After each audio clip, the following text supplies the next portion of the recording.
পরিবারের কথা মনে হতেই একটু পরপর ঠুকরে কেঁদে উঠছেন দুবাই ফেরত নুরুল আমিন। 7 বছর পর ফিরেছেন দেশে, কিন্তু খালি হাতে অসুস্থ অবস্থায় ফেরায় তাকে নিতে চাচ্ছে না পরিবার। সেই শোকেই গত 3 দিন ধরে অঝরে কেঁদে যাচ্ছেন তিনি। কাঁদতে কাঁদতে বন্ধ হয়ে গেছে তার কথা বলার শক্তিও।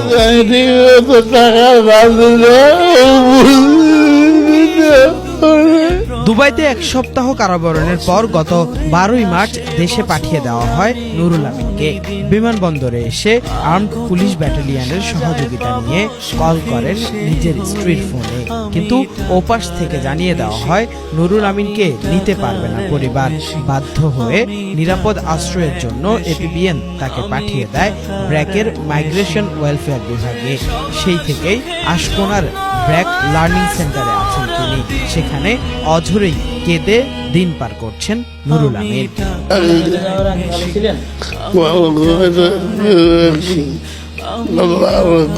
বিদেশ যাওয়ার যে টাকা সেটাও নিতে পারছিলেন?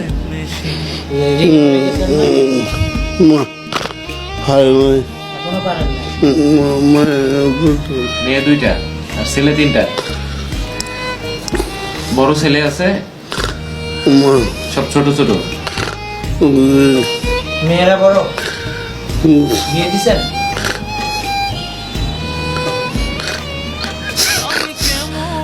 এপিবিএনে বসা। তখন ওনাকে জিজ্ঞেস করলাম যে আপনি কোন দেশে ছিলেন, বলো যে দুবাই।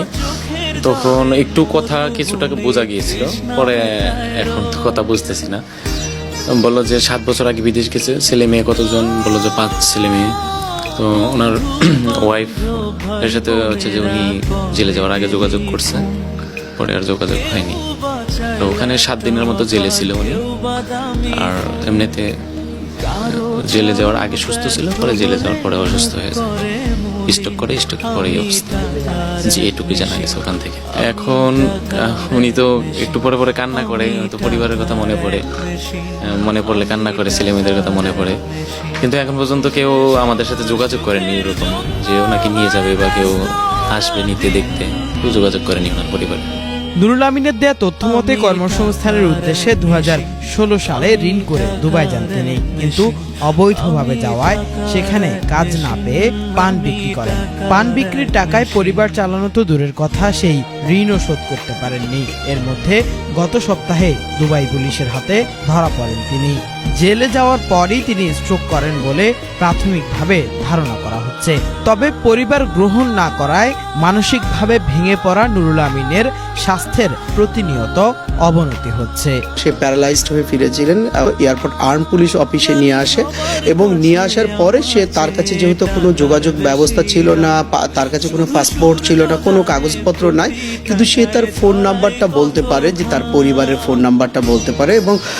এবং আর্ম পুলিশের মাধ্যমেই নুরুল ইসলাম ভাই তার পরিবারের ওয়াইফের সঙ্গে যোগাযোগ করেন এবং যোগাযোগ করে যখন তাদেরকে আসতে বলা হয় যে আমি দেশে ফিরেছি, আমাকে তোমরা এসে নিয়ে যাও, আমি অসুস্থ, আমি তো চলাফেরা করতে পারি না, তখন তার পরিবার জানিয়ে দেয় যে তারা ঢাকায় আসতে পারবে না এবং তাকে নিয়ে যেতে পারবে না। তার অবস্থা দেখে মানে মনে হলো যে তাকে আসলে ওই অবস্থায় একাই কোনোভাবেই পাঠানো সম্ভব না, কারণ সে হুইল চেয়ারে চলাফেরা করে বা ঠিকভাবে চলাফেরা করতে পারে, সাপোর্টিং একজন লাগে।